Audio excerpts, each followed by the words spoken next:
Hello everyone, welcome to our Let's Play series of Mass Effect. This is Colonel RPG as usual, and I'm very happy that you're chosen to join me today in our local cluster, in our local system. And this is an old game. It doesn't even have a Fermi, Kuiper belt, not Fermi, Kuiper belt out here. There's a Kuiper belt where, wait a minute, Pluto, yeah, it's Pluto is still a planet. Neptune, oh, the orbit of Pluto isn't like that though, because Pluto is one of the planetoids things. There's the other one as well. There's like there's two basically planetoids that are famous. Pluto is of course the most famous one because it's embroiled in political things and whatnot. Yeah, there's a Kuiper belt. There's basically another asteroid belt out there. It's sort of more or less what it is. Although, you know, it's not an asteroid belt as in asteroids like every 2 meters apart or something. It's you know, as like that one. Just like this one, it's just hundreds and hundreds of kilometers away from each other, and you can basically see nothing when you're in there. In the sense you can't see any of the asteroids because it's only space. Either way, the point is, there's no Kuiper belt. Although the Kuiper belt was already, let me actually look it up. The Wikipedia page is kind of difficult to read as I'm recording this episode. Google has a very interesting way of pronouncing it. Kuiper belt. Google, you don't know anything. It's Kuiper. At least that's what physicists on YouTube say. But yeah, the other planet, or planetoid rather, is Charon. And I think it's even bigger than Pluto. And it's out there as well. And I'm pretty certain that it's way further away than Pluto is right now. It does come close to Neptune, and it's actually one of the ways that we found Neptune, or we found Pluto, is that we saw some anomalies in Neptune's orbit, and we thought there's probably a large object going around or something. I think that's the story. I might be mixing it up because that's how we found Venus. No, not Venus. That's how we found. I think it might have been Neptune itself or Uranus. Yeah, it might have been Uranus. I don't know. Either way, the point is, there's another asteroid belt out there, and it's tricky to see. The thing that I actually wanted to ramble about, and I'm not going to ramble about it, but the point is, most of the systems in this game are very sparse. This one has 9 planets, and yeah, there's no evidence to suggest that other systems are less populated than our own solar system. In all likelihood, they're even more populated than ours, because the sun formed in a weird way, or it's not necessarily a weird way. It's not an uncommon way. So the sun is a normal star, a very middle of the road sort of situation. But there are some peculiarities that we assume, we as humans assume that are basically inhospitable for bigger planets, or for more planets rather, and I think it has something to do with the bigger planets. I'm not really sure, because yeah, there's also some things related to how Jupiter doesn't fall onto the sun, and there's a bunch of things that happen, so it's one way or the other. But this game has very sparsely populated systems, and then you come here to the local cluster, or to Sol or whatever, and it's like, oh, look at how many planets we have, and we're gonna go see in all of them, because, I mean, we're home. We're gonna, say hi and all that. Let's see. Let's start with Pluto over here. Pluto is one of Sol's numerous, quote, ice dwarfs, unquote, worlds. It is mainly of note for being the gravitational, quote, anchor. Oh, that's, I was gonna say that's maybe what I was talking about. It isn't. For the Prothean mass relay of Arcturus, Pluto and the Charon relay. Oh, they knew about Charon. Yeah, because that was discovered in 1992. Charon. Yeah, because that's another planet as well, or planetoid rather. Pluto and the Charon relay, formerly encased in ice and considered a moon, orbit each other. Wait. Yeah, they didn't name it by mistake. Yeah, anyway, Pluto's orbit was circularized in 2157 as a side effect of the Charon mass relay recovery operations. Oh, maybe that's why it's so close. They circularize it close to Neptune because the way it works is, imagine there's an orbit. Actually, that picture is very bad. It's very not photogenic. Anyway, oh, that's pretty bad as well. Yeah, we're gonna read about that. Maybe the Earth is gonna be bigger. Where is it? Earth. There you are. Gimme. Ah, dang it. You lied to me. We're going to learn all about that in a little bit. Uranus. Is it around? It is. Good. This is good news. No, it isn't. Actually, I'm trying to explain how the orbit of Neptune works. Or, sorry, the orbit of Pluto works. So basically, imagine the sun is over there, and this is the orbit around, right? This is the orbit of Neptune around the sun, and then you have other planets in here and all that. And it's all, like, it's an ellipses, a little bit. It's not, you know, drastically an ellipses, but it is an ellipses. And Pluto is like a really big ellipses, and it's like an off-kilter ellipses as well. So, and also off-center, I'm pretty sure. Although I might be wrong on that one. I know it's off-kilter in the sense that, you know, it's not as in the same plane as the rest of the planets. It is a little bit sideways, basically, and it's also off-center, so which means that the center of the ellipses is not the sun. It's like over here, which is more common of asteroids and stuff, but the planets can have that. The reason why Pluto is not a planet is because, as far as I know, is that its orbit is not stable. So it's not considered a planet. The distinction of planet, or the classification of planet, largely being irrelevant, because, you know, it doesn't matter if it's what it's called. Basically saying it's not a planet means what you're saying is, in other words, you're saying it doesn't have a stable orbit. I'm pretty sure that's what it is. Either way, what do we have? Anchor in the Prothean. Yeah. Oh, so side effect of the other. So we have population 9,300. It's all in the gateway stations though, and orbital distance is almost 40 astronomical units. Orbital period of 247 years, Earth years. It doesn't say the day length. It does, 9.4 Earth hours. Yeah, it's not a very fast planet. I mean, I guess it would make sense that it wouldn't be very fast. It's out in the middle of the boonies. In the sense, I mean, it's a fast rotation. It's just, you know, not a very big angular velocity, because it's a tiny planet, or planetoid. Though Neptune, like Uranus, has plentiful helium, its remoteness made it an unpromising target for mining before development of mass effect drive. I think there's a word "the" missing somewhere in there. With Uranus cheaper to exploit, it has never seen extensive development. I'm not sure what we're talking about here. This is weird, because it's an inverted sentence. Oh, right. Okay, I see. So basically, Neptune has never been extensively developed because Uranus is just cheaper. The only permanent human presence is a small research facility on Triton, and 70 people on Triton. Isn't Neptune that has that famous? I mean, it's become famous after the Mass Effect came out. But this is like a famous moon. Is it Neptune or Saturn? It might be Saturn. I'm pretty sure it's Saturn, actually. What is the name? Not Triton. Triton is famous as well.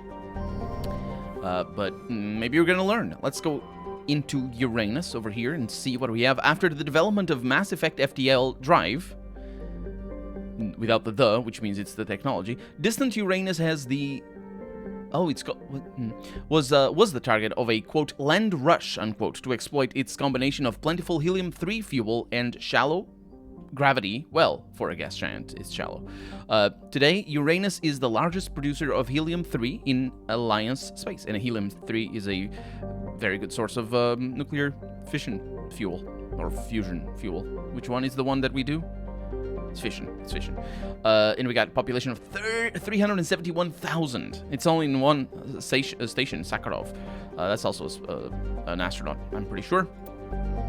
Oh, did you see the distance? 19 astronomical units. Did they not update that properly? I mean, admittedly, none of this is to scale. 29, yeah. So basically, yeah, it should be another orbit over. And I'm pretty sure it's more. That's probably an average of the 40 astronomical units. It's probably an average.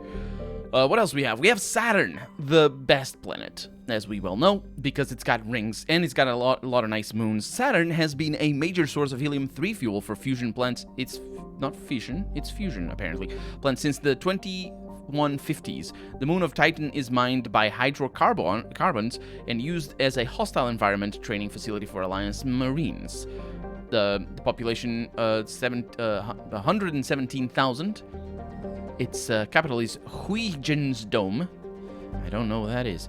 and it's only 10 astronomical units away from the sun, not the Earth. Yeah, that's it. An astronomical unit is the distance between the Earth and the sun, by the way, if you're wondering what the heck that is.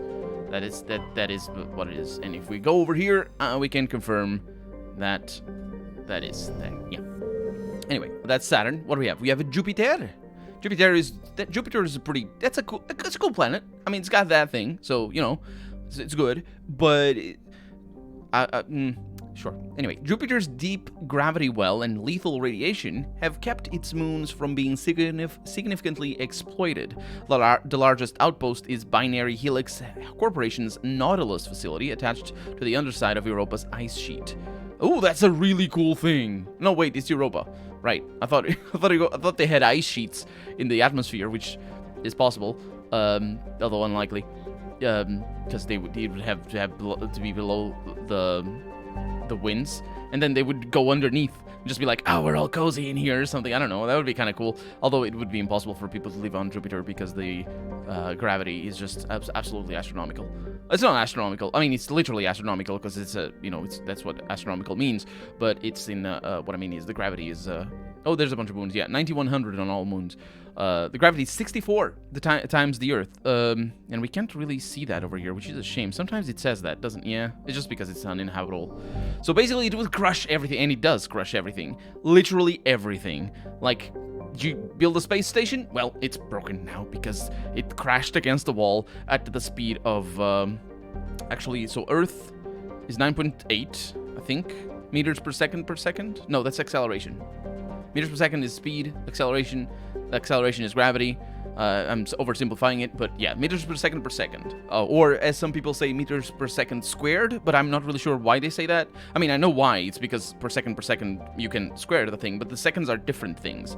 Those 2 seconds, it's per second, but the first second is the function of speed, and the second is the function of time, which is not. Anyway, I'm not a mathematician, so I don't understand why everything works the way it does. But the point is, 9.8 meters per second, I think, is the gravity of Earth. And if it's 64 times that, and we can just go for 50 times that, because we don't need to make it that complicated. We can multiply 10 meters per second by 50, so that is 500 meters per second. So imagine you're going at the speed of 500 meters per second, which is roughly 5,000 kilometers an hour? No, it isn't. It's a third of that. It's like, it's more to the speed of sound. Yeah, imagine you're going on an airplane, basically. Cruising speed, not right? Okay, that's what it is. And then you crash against, I don't know, a pillow. Something that doesn't necessarily destroy the airplane just by crashing it, or you wouldn't think that it would destroy. And you slow down to a zero within a second. That is the gravitational force of Jupiter. And yes, it will break everything, absolutely everything. But there's another problem on Jupiter, though. And also, not just Jupiter, I think Uranus is also pretty bad. I'm not sure about Saturn. Saturn's probably pretty bad as well. There's another problem, it's just the wind speeds and the atmospheric pressure. That also will grind you to just nothing. So it's just very inhospitable, very, very bad. Also, no evidence of that big thing that there is in the asteroid belt. I don't know the name of this one. The name of this belt over here, it's got a name as well. Let's go to Mars, which is also a pretty cool planet. Once considered a prospect for terraforming and colonization, the discovery of faster-than-light travel turned Mars into a quiet backwater. It's like StarCraft all of a sudden, I think. Its southern pole is a historical preserve centered on the Prothean ruins found there. Immigration and development are restricted as the search for Prothean artifacts, plural, continues. And everybody forgot about it's very important that everybody forgot about preservation. So when we explore other planets, we need to be very, very careful about not introducing. Well, how should I put this? So basically, imagine you send a probe to Mars. Curiosity, the rover, right? It's a probe, but it's also a rover, because it moves. That's what the name means. So imagine you send Curiosity, and you didn't clean it good. You just sent it out, and you didn't clean it very well, right? Because down here on Earth, you cleaned it all and buffed it all shiny up, but there's also microbes. There's microbes everywhere, so you need to clean those, and you need to be careful with that. So imagine you didn't do a good job there, and they find out I'm actually referencing a real life example, and I forget which one, what the name of it was. But yeah, you send it up, and it's up in the sky going towards Mars. It's gonna take like 8 months to reach there and all that, because it's a big journey. And 4 months after launch, you find out, oh boy, we sort of left this bit not very well cleaned, and it's possible that it has microbes in it. And by microbes, usually you would any microbe on Earth might survive space for a short period of time, for the most part. But prolonged exposure, especially to radiation and stuff, it is more complicated. But there are some animals that, in microbes anyway, there's some life forms. Famously, that little water bear. What is it called? There's a name for it, and I don't know the name. Maybe Google knows. Let me see. Water bear. Oh, it's gonna shout at me. According to Life Science. It's the tardigrade. Thank you. Go away.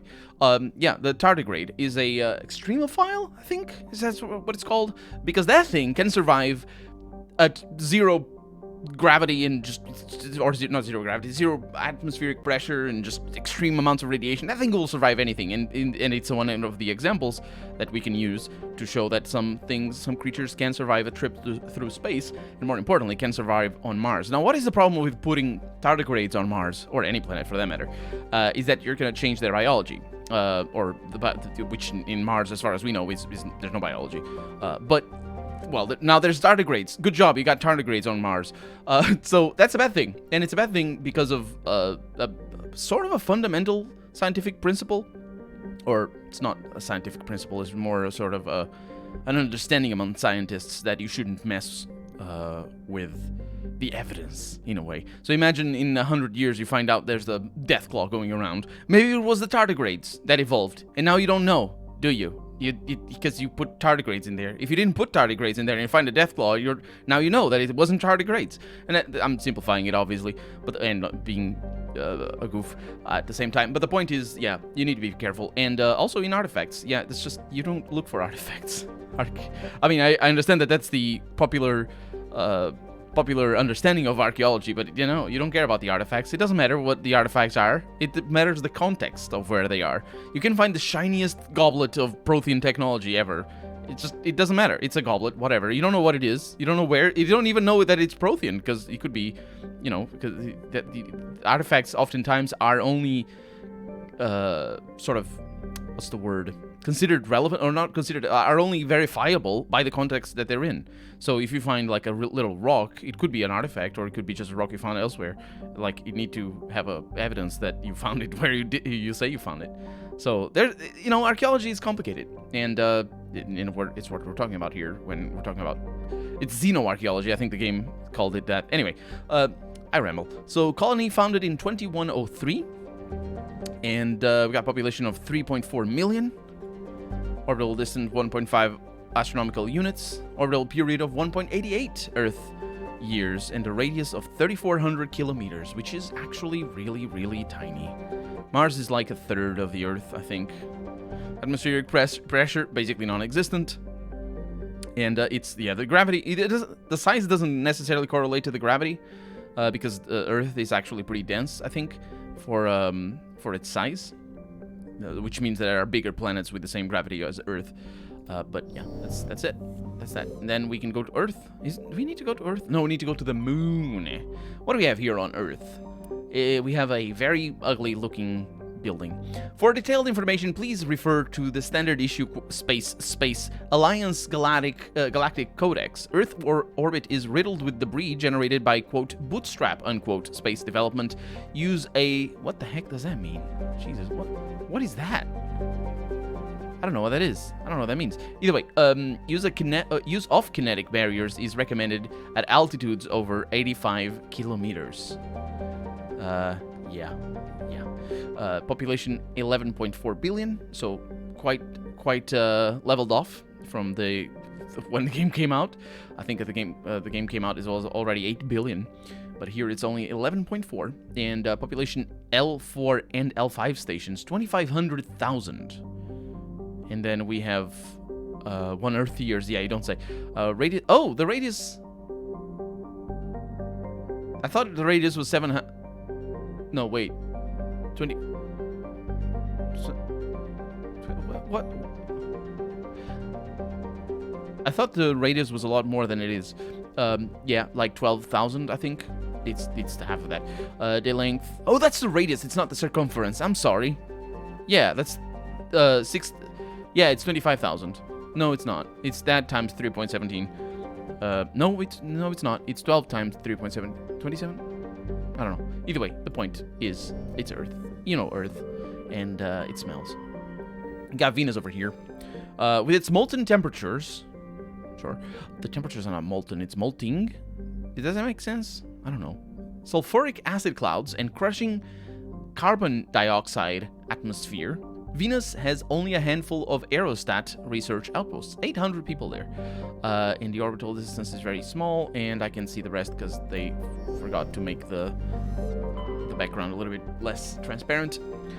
A handful of solar power stations exist on the, quote, peaks of eternal light, unquote, at the north and south poles of Mercury. The difficulties imposed by the planet's proximity to the sun in high orbital velocity have limited development.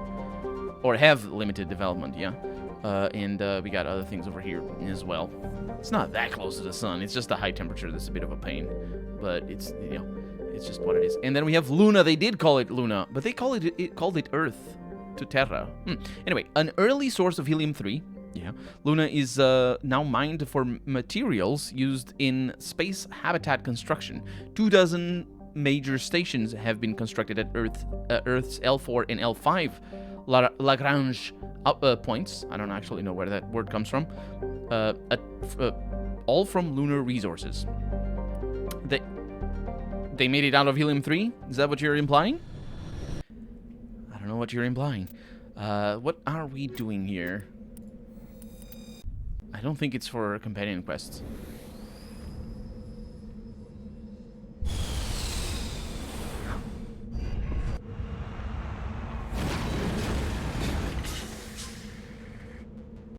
And here we are. On the moon. The dust clouds are really weird. These dust clouds would be like enormous. And these are like, it's just like gravities. Look at that. This is Earth gravity. Or it's basically, it's not Earth gravity. It's basically any other gravity. Why did they choose to do that? I sort of was expecting the moon to be a little bit more, I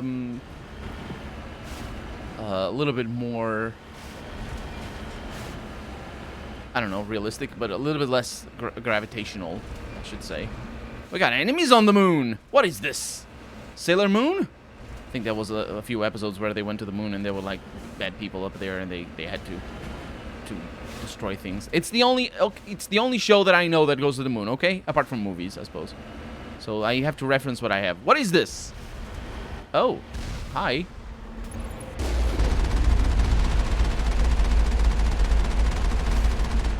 Good. Oh, got hit there. Hello.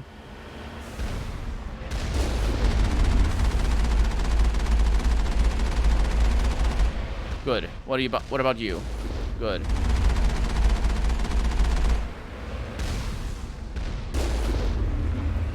Hello. Oh. Woohoo.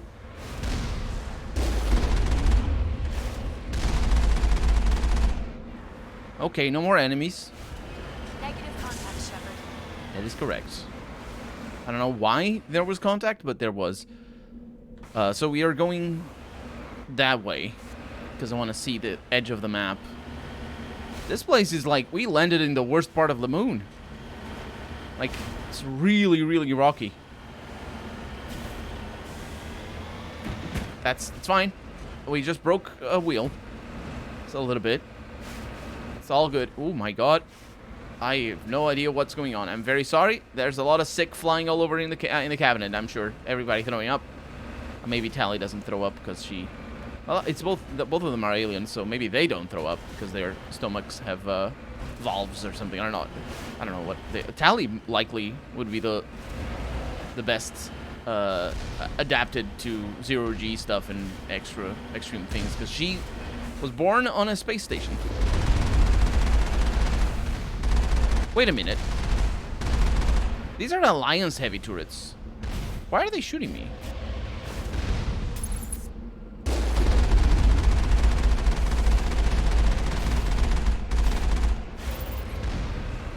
That's weird, isn't it?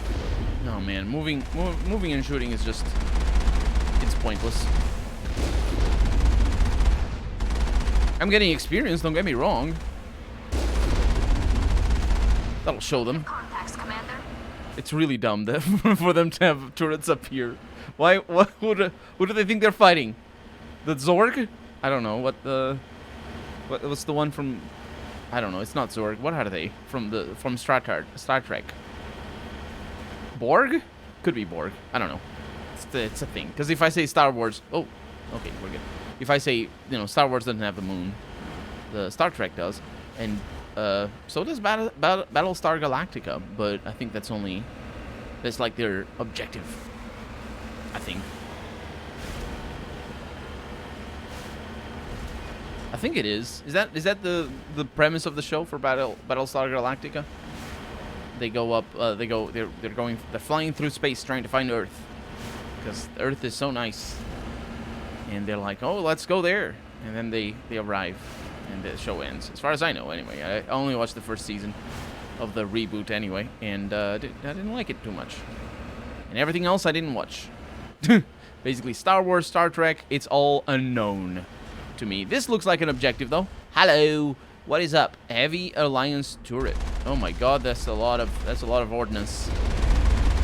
Let's see what I can do here. I got hit by that. That's a kill. Oh sure. Yeah, I don't like looking down there.